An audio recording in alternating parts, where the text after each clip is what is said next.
2021 še vedno koronsko, a za Slovenijo praznično leto. 30 let, odkar samostojno odločamo o svoji usodi. A smo bili letos precej manj povezani in polni upanja kot tistega 25. junija leta 1991. Razdelili so nas protikoronski ukrepi, maske, cepljenje, testiranje. In nekateri so svoje nestrinjanje sporočali tudi na protestih. Jaz si mislim, da protesti niso tako dobri, ampak da vseeno dobro, da gremo v šolo. Slovenija je v drugi polovici leta drugič prevzela predsedovanje Svetu Evropske unije. Verjetno najpomembnejši dosežek predsedovanja pa je sklep o nadaljnji širitvi unije. Politiki v ZDA pa so se odločili, da se bodo njihovi vojaki in drugi zavezniki po 20 letih dokončno umaknili iz Afganistana. Državo so zapustili obubožano, po odhodu pa je oblast silo hitro prevzela skrajna skupina Talibani. Uveljavili so stroga pravila, predvsem deklice in ženske imajo ponovno manj pravic.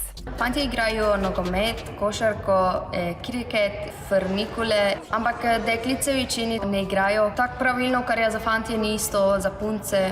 Ljudje so množično začeli zapuščati državo.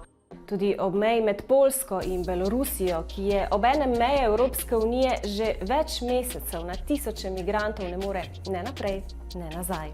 Prave rešitve ali bolje jasnih zavez, kako zaustaviti podnebne spremembe, tudi letošnja podnebna konferenca Združenih narodov v Glasgowu ni prinesla.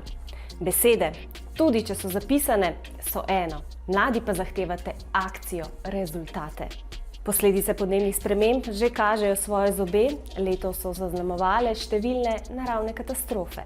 Pa skočimo še v vesolje, ker je sicer še vedno zelo drago, a sezona vesoljskih poletov se je očitno letos odprla in ti na tisoče kilometrov oddaljeni svetovi se zdijo vse bližje, tudi za turiste. Brez gledalcev na tribunah pa je Japoncem uspelo izpeljati poletne olimpijske igre. Na njih so se odlično odrezali tudi naši športniki.